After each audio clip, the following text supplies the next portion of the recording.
Okay, in this demo right here, it's called, this is Firefox browser that I'm testing. I will mention that some of the code in these particular tutorials only works in Firefox browser. This particular one in the orange section called Demo 4, this is dealing with alert boxes and prompt boxes that pop up and MP3 audio files that read the words of the prompt boxes. This works in Firefox, does not work in Opera, and does not work in Chrome. Those are the only three that I tested it on. So in the future, I'll have to find some comparable code that is compatible with all three of those major browsers. But so far, let's just start off with what I've got. And what I do have is I have 28.html. This is the code for the web page. I've got 28.js. This is the code to all the JavaScript files, all the functions. Style.css.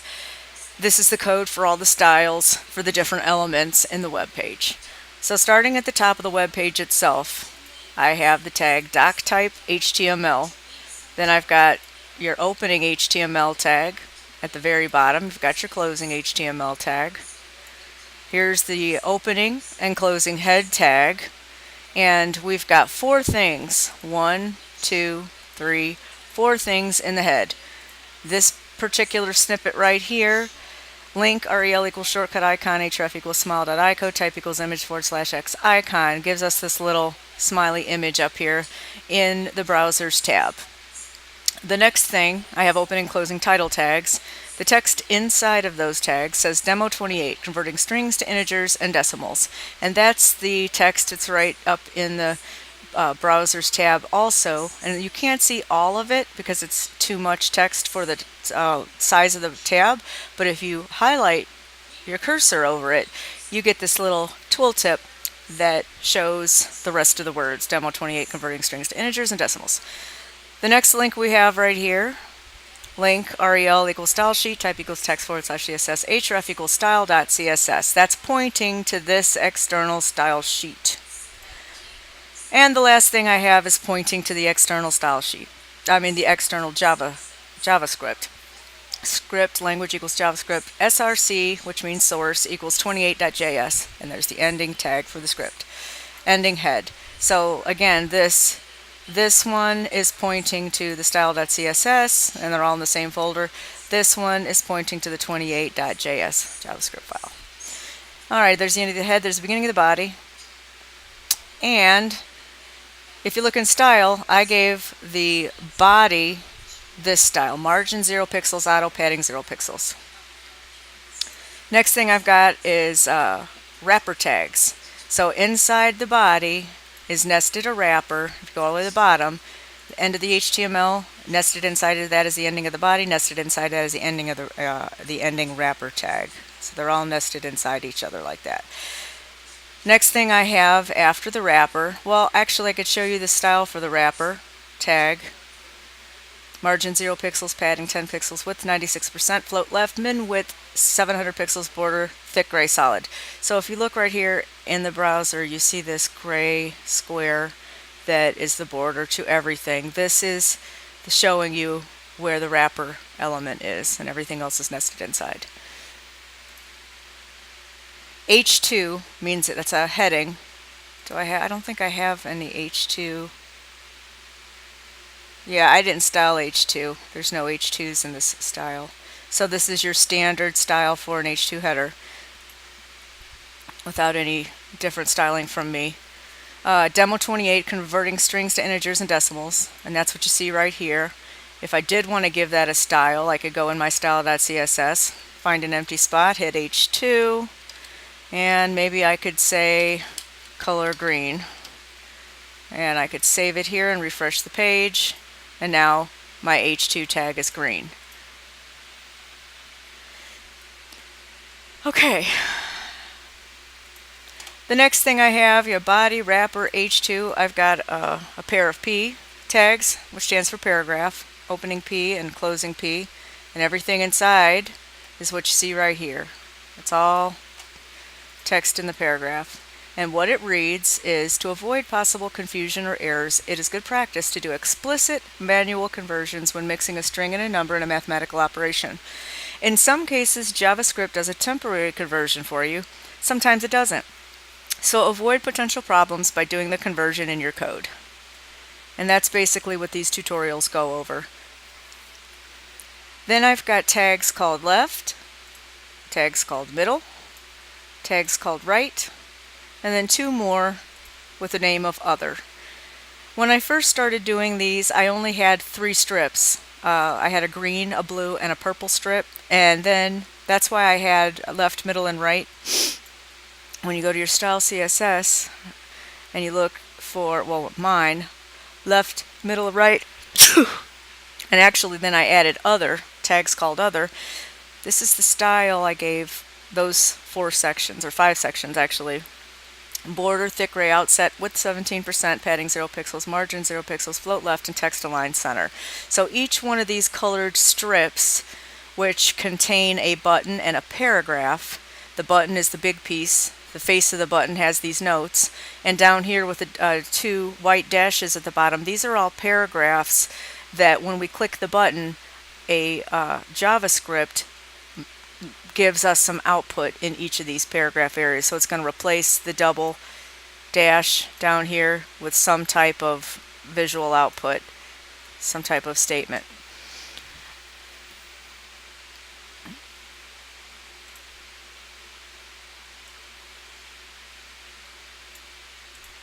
The left section, there's the button, opening button and closing button tags.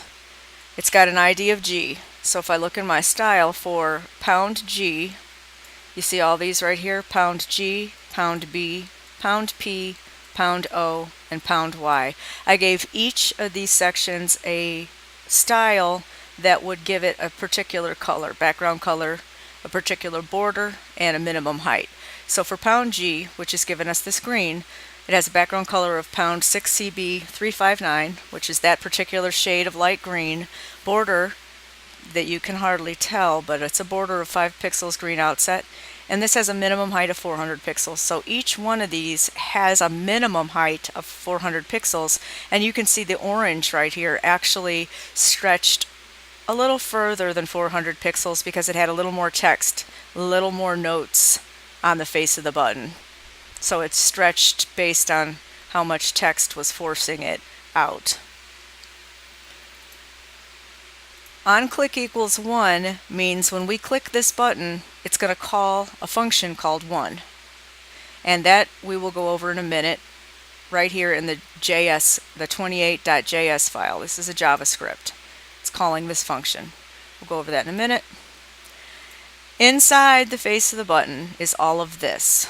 Here's the beginning button tag with all of these attributes. Here's the ending button tag, and everything in the middle is everything you see on the face of the button. So I have the words demo1, see demo1, 2 break tags, which gives us 2 lines of space. parseInt converts all strings, including floating point numbers, to integers. 2 break tags give us 2 more spaces. But it doesn't round. It just chops off the decimal portion, so you will lose accuracy in mathematical expressions output. So we're going to go over this part of the syntax, the code parseInt, and then we're going to get over here when we get into the blue button, we're going to go over parseFloat. The functions for both the green button and blue button are practically identical, except for one uses parseInt and the other uses parseFloat. So you'll see the difference in a minute. So there's the end of the button, and here is the paragraph underneath it. P, ID equals demo1, style equals display block. If I don't give it a style equals display block, I'll Z that out so that it's misspelled, and I'll show you that the paragraph disappears, and even when I click the button, enter your age please, and I'll put 48, and I'll click OK, my paragraph doesn't appear. It's just gone, and so therefore my code isn't working.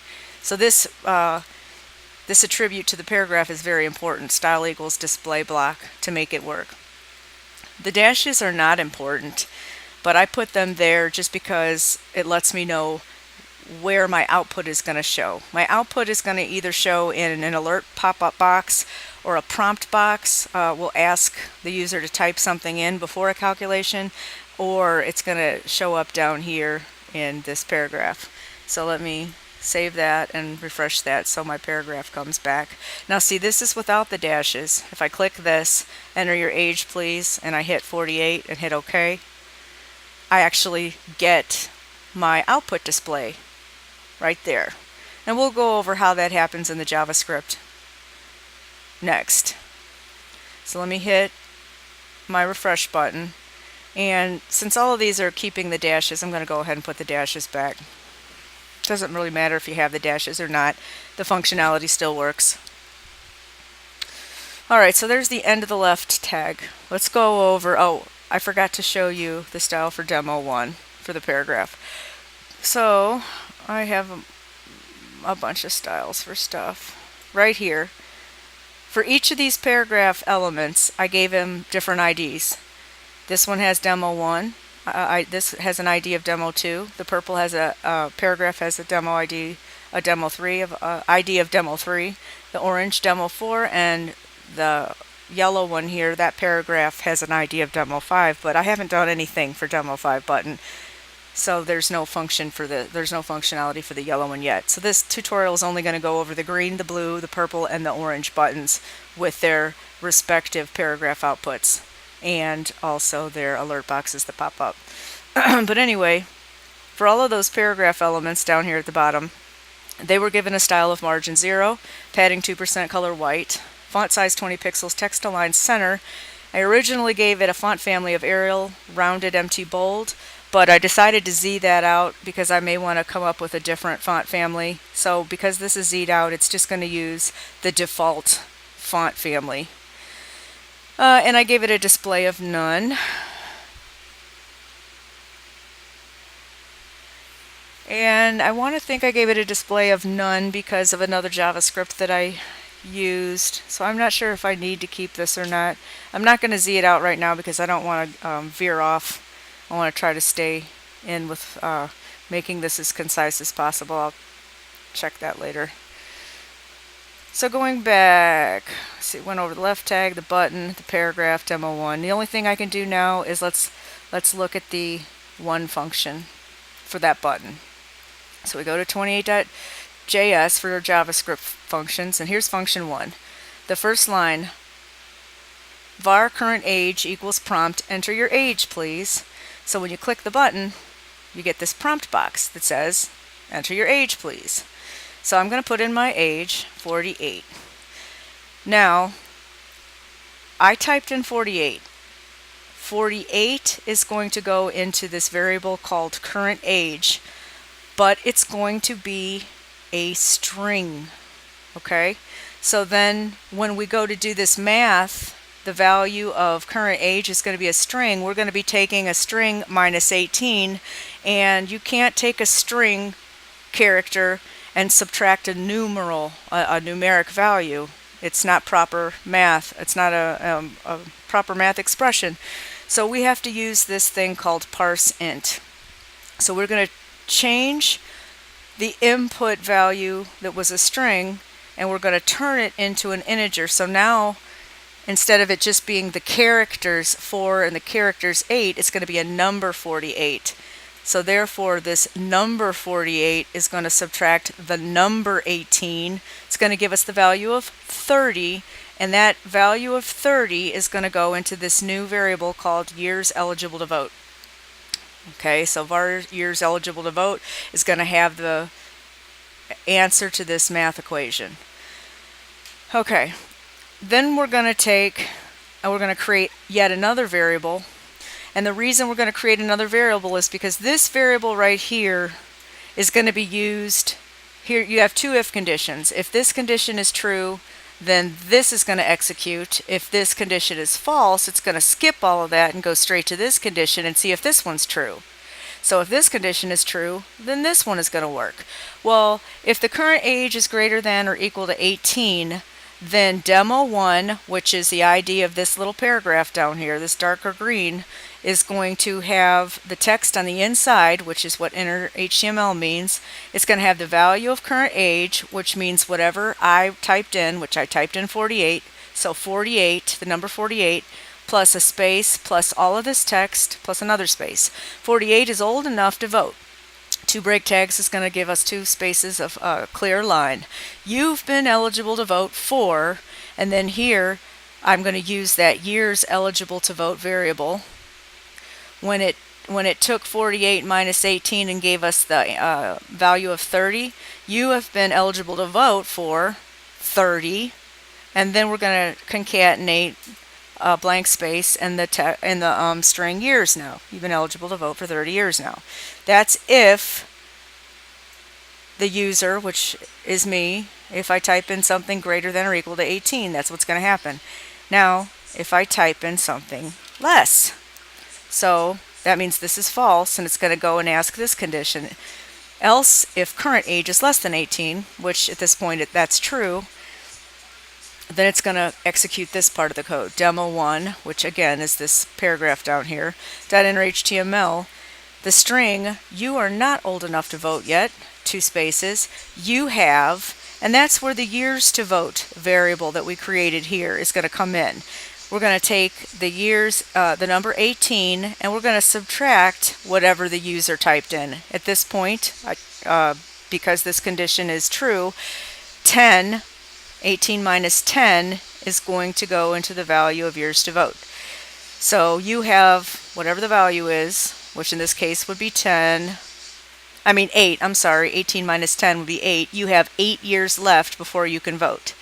So again, we have created 3 variables. 1 variable to hold whatever the user types into this prompt box. 1 variable to hold the value of that whatever they typed in, plus we use this parseInt to change it from a string data type to an integer, and then this little math expression, the answer to that math expression is going to go into years eligible to vote. This is if you're old enough, and if you're not old enough, then we're creating the years to vote variable, and we're going to do this math expression. We're going to take 18 and subtract whatever age they put in there that was less than 18. Alright, so that basically tells you this whole function, so let me run it. Enter your age, please. Okay. You are not old enough to vote yet. You have 8 years left before you can vote. Click it again. Let's put in my current age now. 48. Okay. 48 is old enough to vote. You've been eligible to vote for 30 years now. So I just showed you the function. I showed you how clicking on the button gives us an output in a paragraph, and you basically seen how the math works. Now, if I take the parseInt off of this, now we're trying to do math with a string minus a number. Let me save that and let me refresh this and let me run it now. Enter your age, 48. Click OK. It actually did a temporary conversion for the subtraction. But now, if we change that subtraction to a plus sign, it's going to not give us the conversion. It's going to concatenate the value of current age onto 18. Now, this is what the book said. This is what the book said, so I'm going to test it as I'm videotaping, and hopefully this is not going to prove me wrong. So I have 48, hit OK. And it did not prove me wrong, it proved me right. 48 is old enough to vote. That's true enough, but when it did this math expression, it did not do a math expression. It gave us, you've been eligible to vote for 4818 years now. It actually concatenated this as if current age and 18 were both strings. And we don't want that. So that's why when you're doing a math expression and you're using input that the user put in, like from this prompt box, you want to parseInt or parseFloat to change it to a numeric value. Okay, that was function 1. And I showed you what happens if you don't use the parse. You will get something strange. And let me, I saved this. Let me refresh this and run it one more time. Enter your age, 5, okay. You are not old enough to vote yet. You have 13 years left before you can vote. So there you go on that. Let's go back to our HTML code. I've just showed you the left, green. Let me hit refresh. Now the middle here is going to give us this blue. It's not because it's called the middle tag, but because the button has the ID of B. It's giving us the blue. And the demo 2 for the P, wait, let me see. Button B, let me see, button B. B, background color is that, it's a type of blue, border type of blue, minimum height, 400 pixels there. This part right here, ID of demo 2, demo 2. Okay, demo 1, 2, 3, 4, and 5 has styles that they share, true enough, but they also have styles that are unique to only them. I have an ID demo 1, comma, dot demo 1, which means class. So I have both an ID of demo 1 and a class of demo 1 because I think I wound up using both of them in different pages. I'm not sure if I did class demo 1 in this particular page or not, but in any event, we're on demo 2, the paragraph down here, or I'm sorry, green one, demo 1, the paragraph gets this unique style. Background color green, border 5 pixels green, outset padding 0 pixels, color white, and padding 2%. Actually, I repeated some styles here, I see. Probably because I wanted to make sure that the class got the same thing. So some of this is a repeat, but some of it is unique to each one of them. Alright. So middle, again, we're talking about this blue one. ID of B, which I just showed you, has the blue background. OnClick equals 2, which if we go to our JavaScript file, this is the function we'll be going over after I talk about the web page code. Go back to the web page. OnClick equals 2. Inside the button is all of this. Demo 2, see right here. Break gives us some space. And then all this text. parseFloat converts strings to decimal values so you don't lose that accuracy in output of the mathematical expression. And there's the end of the button, and here's the P tag, ID of demo 2, which I just showed you the style of demo 2. It gives us this darker green background, and style equals display block. And there's a couple of dashes that just prove to me that my output will be white, so it has a nice contrast with the darker background. And then there's the ending P tag and the ending middle tag. So let's look at the script. Function 2.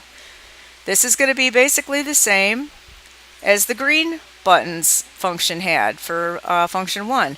Var current age equals prompt, enter your age please. So we click it, and the next line of code says var years eligible to vote equals parseFloat current age minus 18. This time we're doing parseFloat, which means we are going to use decimals. We want to make sure if we do have decimals that they don't get chopped off, because the parseInt chops off any decimals, parseFloat will not. So since my birthday is December 17th, June, July, August, September, October, November, December, June 17th made my 48.5th birthday. So I am 48 and a half plus a couple of days old.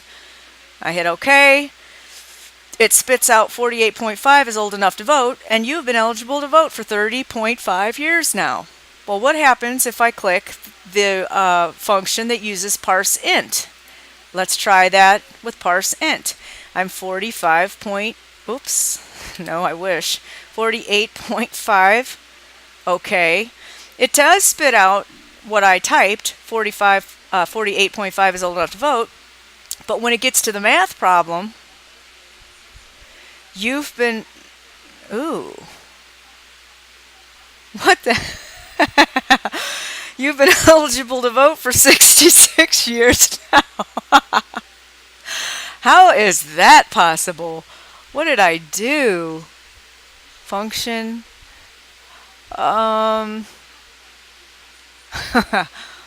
What the heck? Okay.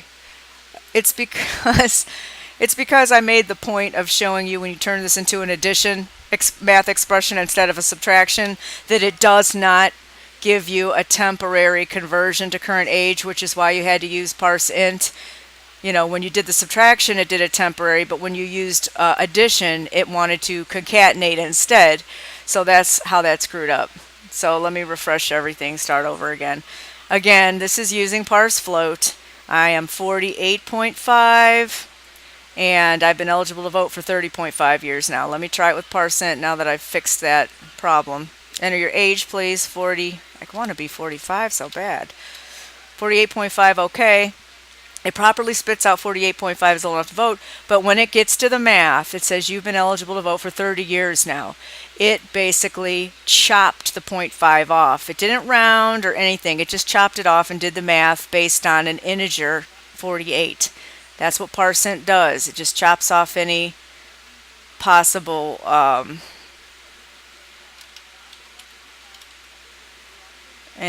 decimal.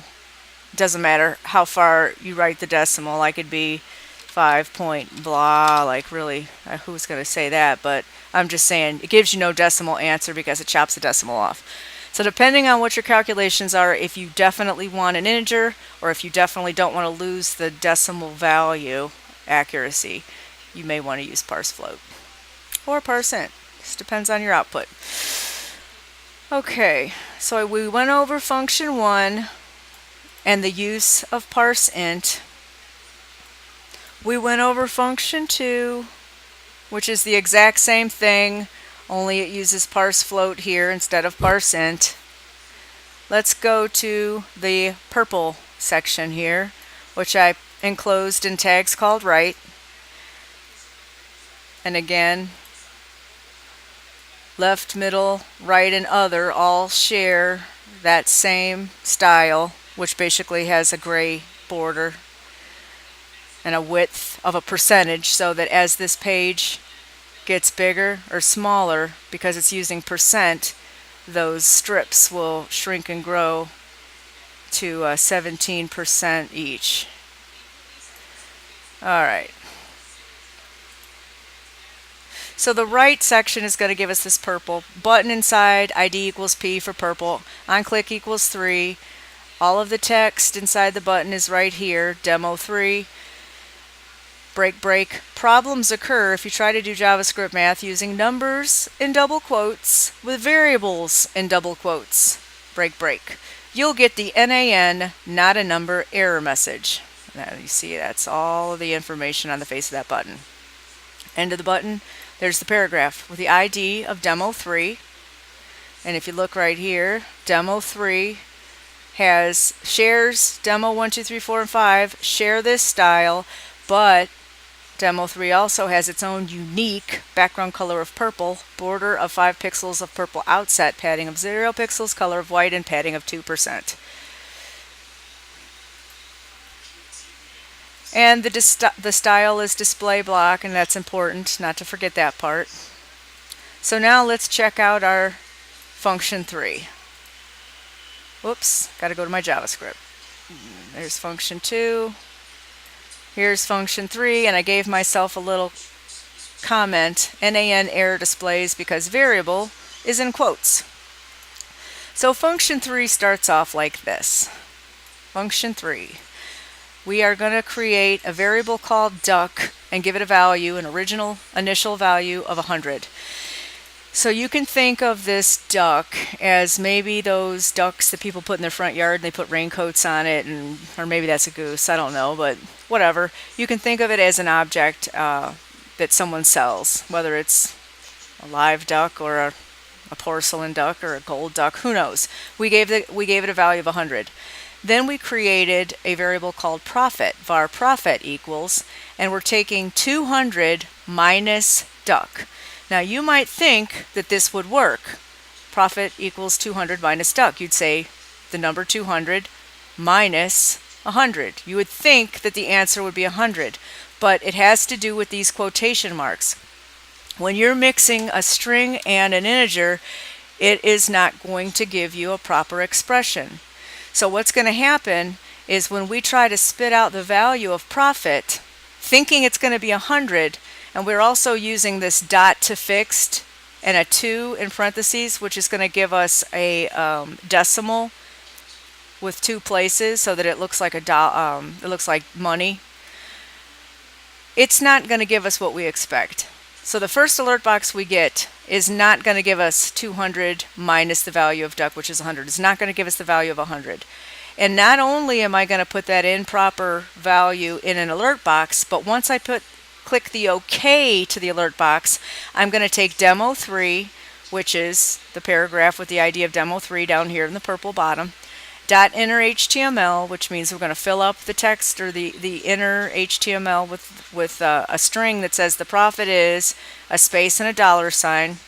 We're going to concatenate the value, the same value that we got here from this expression that we attempted. Profit to fixed and in parentheses 2, because we want it to look like money with 2 decimal places. All right, so let's go on ahead and click our purple button. This is what we get for the alert. When mixing numbers in quotations and variables in quotations in the math expression, the profit is, there's the $sign, NAN, not a number. So that's an error message, which means that we cannot do this expression and get the result that we're looking for. This is not the way to do it. So that kind of lets us know. Then when I click that first OK, down here in the purple paragraph with the ID of demo 3, we got the same result. The profit is $sign, not a number. Then what happened very quickly before this next box popped up is we tried it this way. Okay? The first time we tried it this way, 200 in double quotes minus duck in double quotes. Now we're going to try it a different way. Profit equals 200 in double quotes minus duck. And then we have an alert that tells us when putting the number in quotation and the variable not in quotes in the math expression, the profit is profit dot to fixed 2. We get $100. We get the $sign plus 100, a decimal, and 2 decimal spaces.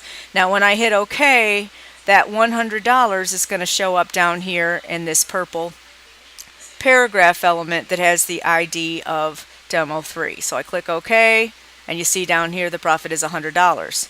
Now right after that happens, I got too much going on here. Right after the demo 3.inner HTML gives us the profit is, and you see down here $100, then we go down to this line. Duck equals, now we're creating another prompt box. Duck equals prompt, enter an amount less than 200 but not 100. That's what you see right here. Enter an amount less than 200 but not 100. So we're going to put something between 101 or anything. It could be 2 because 2 is less than 200 but not 100. It doesn't matter. So we're going to put 10. Okay. I'm going to hit OK, and now we're going to get 200 minus duck. Well, duck, the value of duck is going to be whatever you put in here. So this is going to be 200 minus, in this case I put in 10. It's going to be 200 minus 10. So now the new profit should be $190. Should be. So let's see what that says when we click OK. The new profit based on what you entered, which will replace the previous value for the variable named duck, is $190. So I was correct. Now when I click OK, we're going to get the same thing. We're going to get that $190 to go down here in the purple. It's going to replace what's in this purple P element that has the ID of demo 3. So click that. The new profit is $190. So how we did that was this demo 3.inner HTML equals the string, the new profit is, with a $sign, plus profit dot to fixed with 2 in the parentheses to indicate 2 decimal places.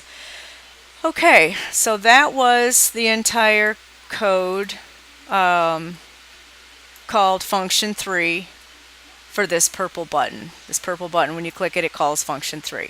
Alright, let's go back to the 28.html web page code, and we're going to finish up here because in the tag other, we have a button with an ID of O. Again, in the style sheet, ID of O gives us background color of orange, border of 5 pixels, orange outset, minimum height 400 pixels. On click, oh I'm sorry, went down too up, I didn't go down far enough. On click equals 4, so in the 28.js JavaScript, we are going to look for function called for. That's what we're going to look at last. And in the face of that button is all of this stuff. Demo 4, which you see right here on the orange button, Demo 4. Couple break tags give us a couple spaces. Then we have the text here, and all that's what I'm going to read right here. Here are many alert boxes with MP3 audio snippets that go over the lesson for Demo 4. Break gives us another little space here. Avoid concatenation from user input string data types by converting those input strings into integers or decimals with parseInt or parseFloat, which is basically a repeat of what all the rest of these have been going over. Then you have the end of the button, and here's our p tags. P, ID equals Demo 4. Go to the style, you can see that Demo 4. Its unique special style to it is background color pound B15202, which is type of orange, border 5 pixels, orange outset, padding 0 pixels, color white, and padding 2%.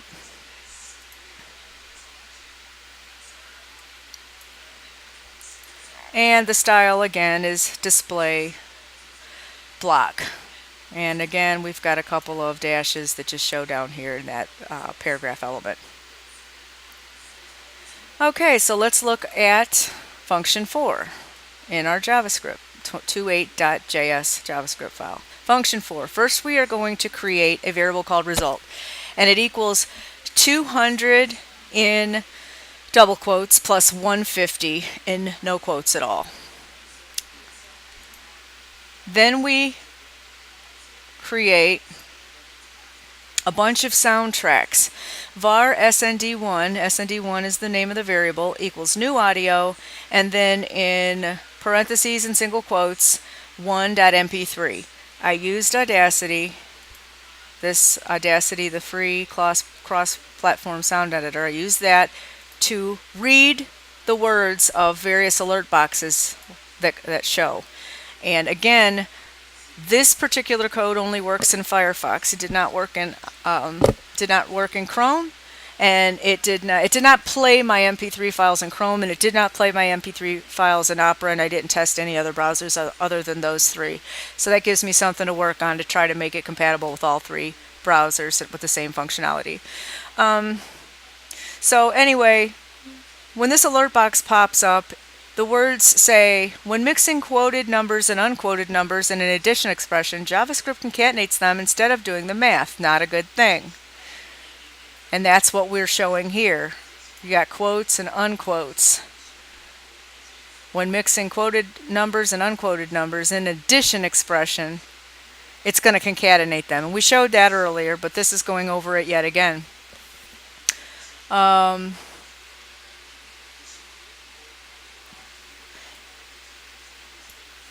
This sound1.play plays 1.mp3, which is my voice reading this. So this sound plays the same time the alert box plays.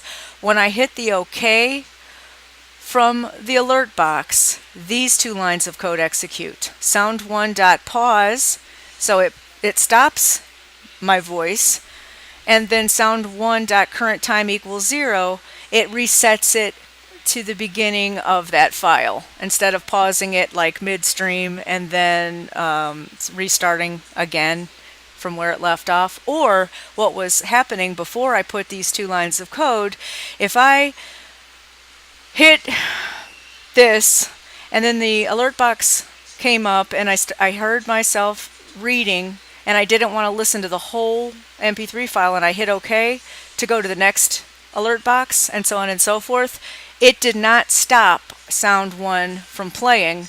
So sound 1 would still be playing, and then sound 2 would start playing, and if I prematurely hit OK on that one, then sound 3. So you would have literally 3, 4, or how, depending on how fast you were clicking those OK buttons, you would have multiple MP3 files, MP3 files playing simultaneously, and it sounded horrible. So these two lines of code were very important for me to figure out so that I would not have that happen. All right. Let me try to do this just a little chunk at a time. Remember, I created the variable result and I set it equal to this strange math expression, 200 in double quotes, which in double quotes generally represents a string, which is a string data type.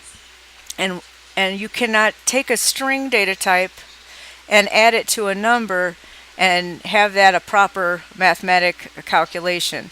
What this is going to do is the value of result is going to be 200150. It's not going to be 350. But I just needed to show you the error one more time just to clarify how important it is to keep mathematical expressions, all the values being integers, and not adding them to strings and expecting a math computation to be correct, because it won't. Alright, so first thing that happens when I click this is sound1.play. It's going to play the 1.mp3 file and the alert box with the same text of what you hear is going to simultaneously play. I'm going to hit the OK button, and it's going to stop this, and the second alert box will play with the second sound and the second alert box, and it'll do the exact same thing. So let me just show you those two boxes after I click this. I click this. It says when okay, you can't hear it. You can't hear it, but I had to hit the mute button because I have headset on and I'm actually hearing myself read this while I'm trying to talk at the same time. So I hit the mute button on my computer. Maybe you can see down here at the bottom. You can see that I had to mute my headset. Anyway, I click OK, and it goes straight to the next box, and it goes to the 2.mp3, which is me again reading this. And I can click unmute.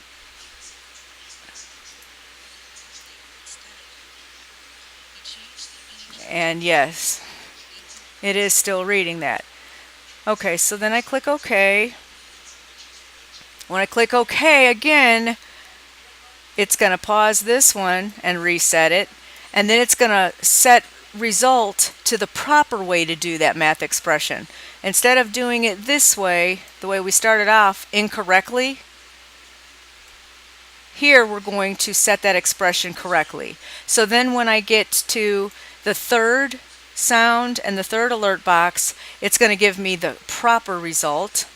Then when I hit the OK button for the proper result, it's going to stop that particular MP3.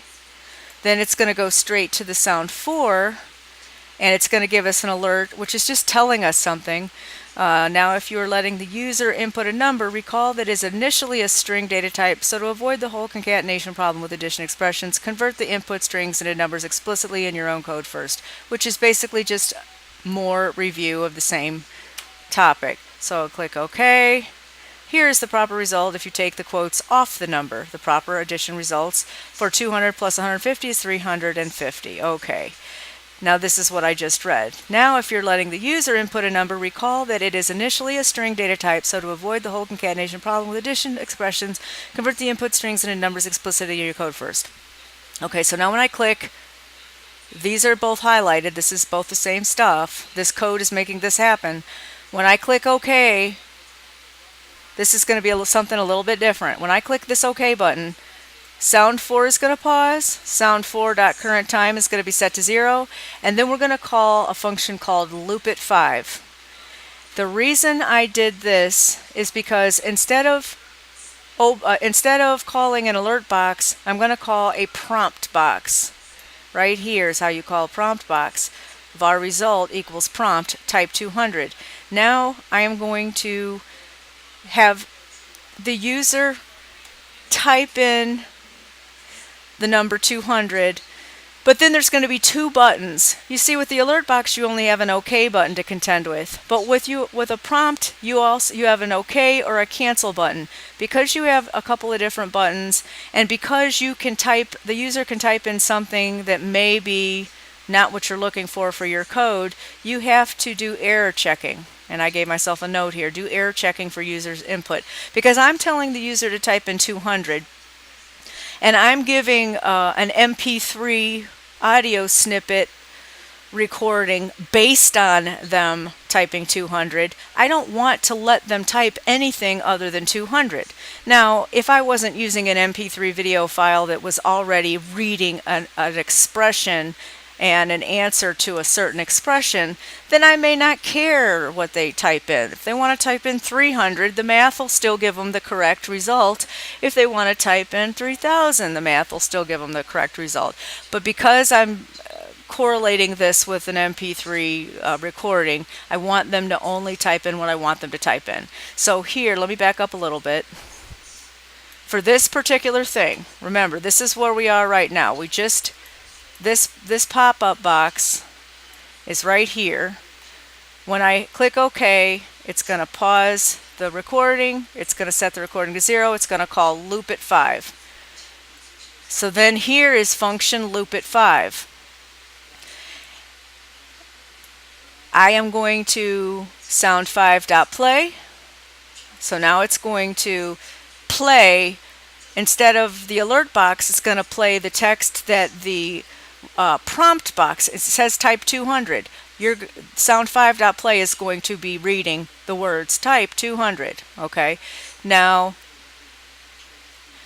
whatever the user types in the prompt box is going to now go in the variable called result. This variable result is called local because it's inside of a function. All of these other variables called result, anytime you change the value, every time you change the value, it would cascade down and the value would change with it. And that's considered global because it's outside of a function, so it's not contained within a function. On the other hand, this variable called result is contained inside a function, so whatever value we give it inside of here, once this function is over, then the value of that function is basically, it doesn't carry on into any other functions. It's contained, I guess I could say. But anyway, let's go over it.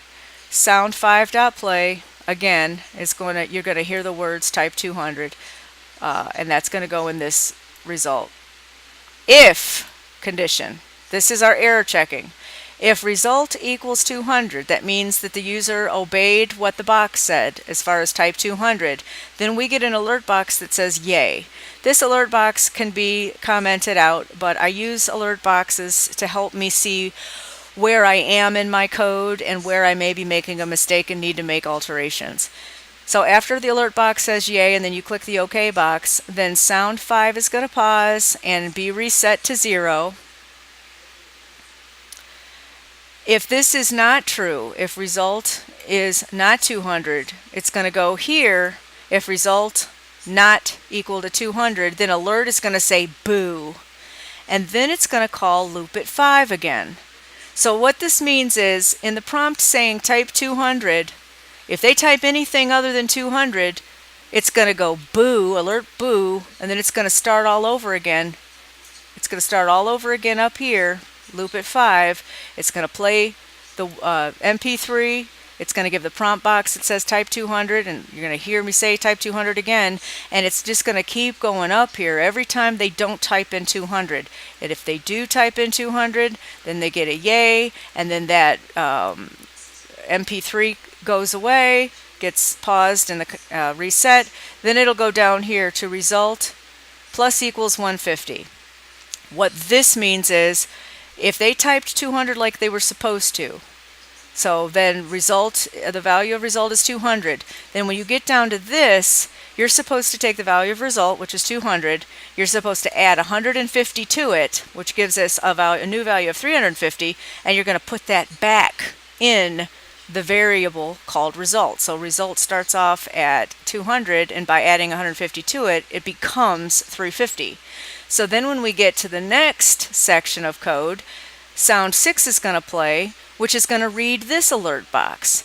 Result, which should be 350 if our coding is correct, the value of result. 350 is the resulting value of the variable called result because we failed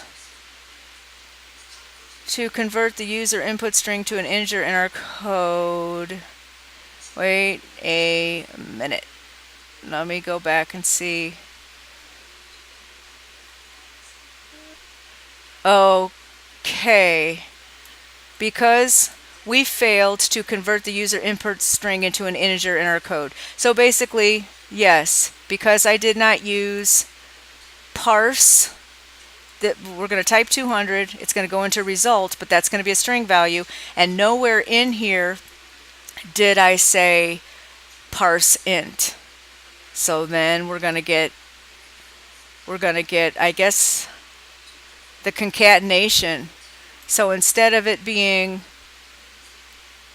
350, I think it's going to be 200150 because I did not include that parseInt to change the string into an integer before doing this math. I would have had to have done something like this. Result equals parseInt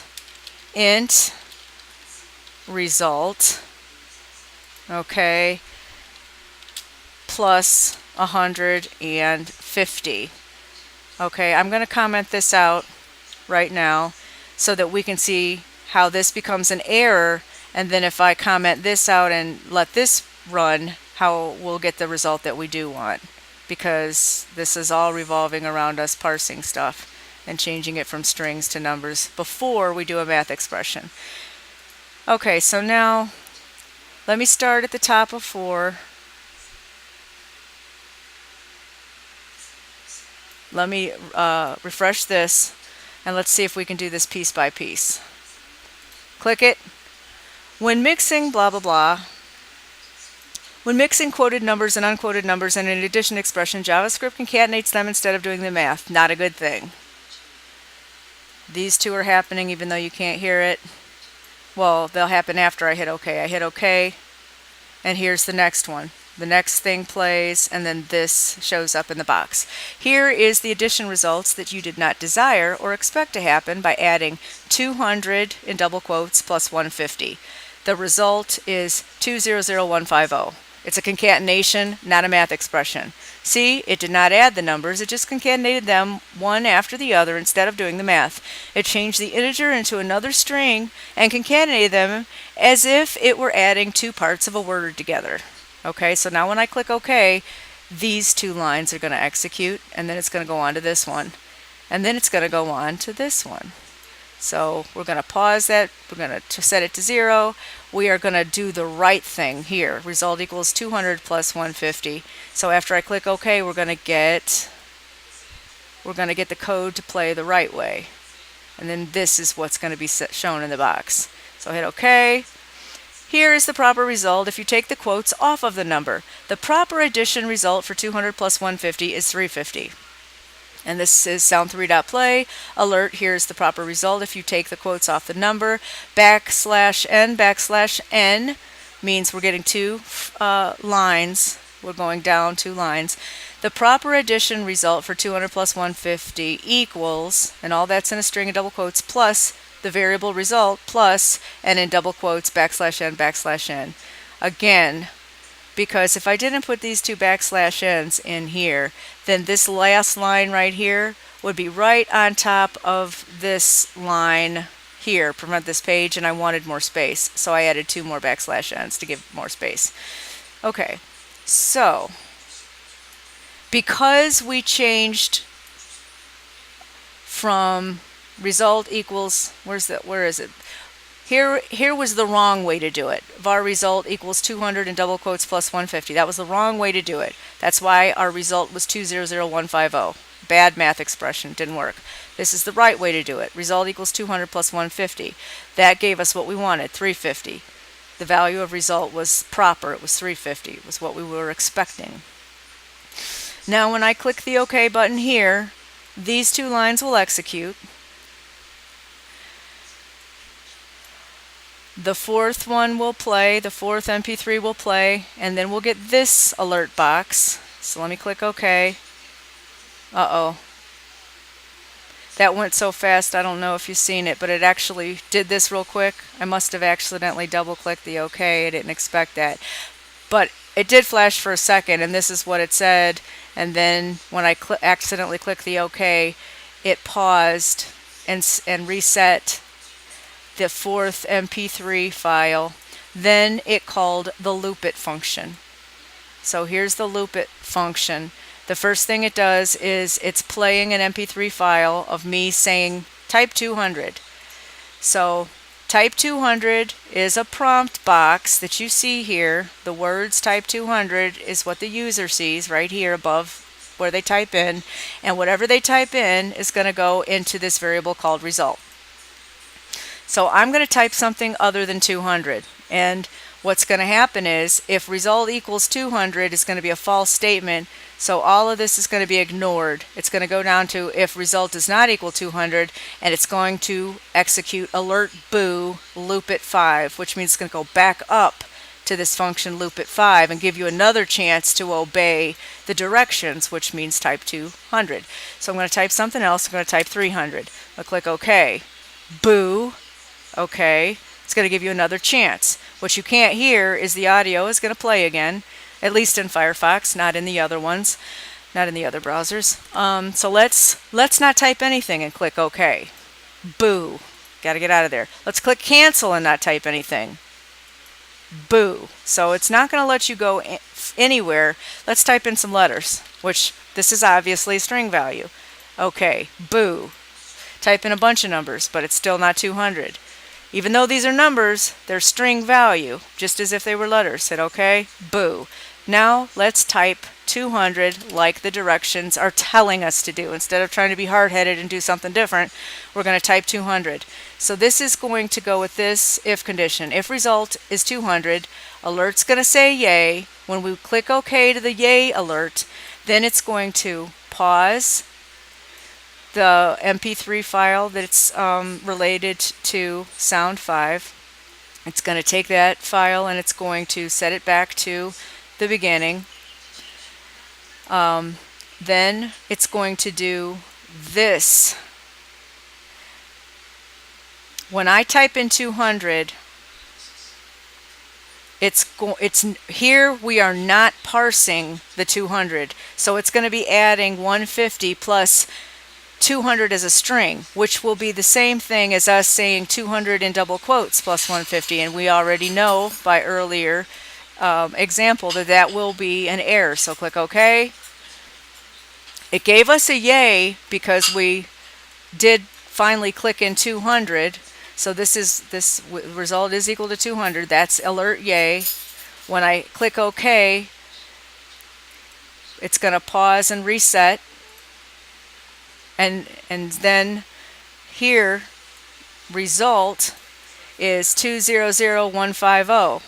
It concatenated again. It did not do the math because we did not use parseInt to change that string that the user put in, which was me, to a number. So 200150 is the resulting value of the variable called result because we failed to convert the user input string to an integer in our code. So it concatenated it again instead of adding it together. So that's what all of this alert box says, plus the \n for spaces. When I hit this OK button, it's going to sound6.pause, sound6.current time equals 0, and then it's going to go to loopit 7. Which is the very next function, loopit 7. So now it's going to go here. It's going to play this sound, and it's going to give us another prompt box. So let's hit OK. And here's what the next prompt box says. Try typing 200 again. And you can see it says it over here. This time we'll fix the code to convert what the user types from a string to an integer. And \n gives us a couple spaces. Then we'll get the addition that we really want instead of concatenation. So when I click, first I need to type 200 again, and I will show you further that when we hit the OK button, if I don't put anything in here, that means result will be not 200. We're going to get the same thing that we got before. If result is not 200, we're going to get a boo, and then its loop at 7 is going to go back up here to loop at 7. It's going to give us another chance to obey what the prompt is telling us to do. So these are our error checking. So let me hit OK, boo. Let me hit cancel, boo. Let me put anything other than 200, OK, boo. So I have to type in 200 in order to get it to resume the code. Okay, now I got a yay. So that means that result did equal 200. When I typed in 200, 200 went into the value of result. So result equals 200, alert equals yay. And now when I click the OK button, we are going to do this direction. Result equals parseInt result plus 150. Now we're going to do the correct line of code. So now we should get what we were looking for instead of a concatenation. So I click OK. 350 is the correct value, and you can see right here, there's all that blah blah blah in the alert box. We have result, the variable result, when it was correctly parsed. So we have two numbers adding together instead of a string and a number, goes into that value. So when we put the word result, the variable result, the word isn't going to show up, the value is going to show up. And you see right here it says 350. That's what we wanted. And then all this other blah blah blah is the correct value that we want to display when we add what the user types in with the hard-coded value of 150. We ensured the proper value by using parseInt result, which converted the input string to an integer for the math expression to correctly work. You can run this whole function again and type in any number to view the resulting output display. Now this part right here isn't really accurate with my code currently because I have the error checking. The only way that you can use any number other than 200 is if you were to comment out the error checking and just let the code run. That way you could put 200, you could put 500, you could put whatever, and the only time it's going to correctly do the math is when we get to this line right here and we're using that parseInt. All the other things will show you different concatenation strings, but you'll be able to use numbers other than 200. But I'm not going to undo all of that. I'm going to keep the error checking in there. So this piece right here is basically obsolete, so I'll take that out. So after this final alert box, when I click this OK, if this MP3 is still reading, like I want to click OK sooner than this MP3 is done, sound 8 is going to pause, sound 8 is dot current time is going to be reset to 0, then we're going to get one final alert box, and it's going to say the end. And then when we click the OK to that final alert box, it's going to refresh this whole page with window.location.reload. This is another line of code that I see only works in Firefox. When I tried to do this in Opera and I tried to do this in Chrome, window.location.reload, it did not reload the page. So that's another thing I got to figure out, what code will do that for those browsers. And lastly, function 5, again, that has something to do with this yellow section that I have done nothing with. So I'm going to click OK, the end, click OK, and if you notice this really quick, refreshed, and this is back to the very beginning of the program, and you can start running stuff all over again.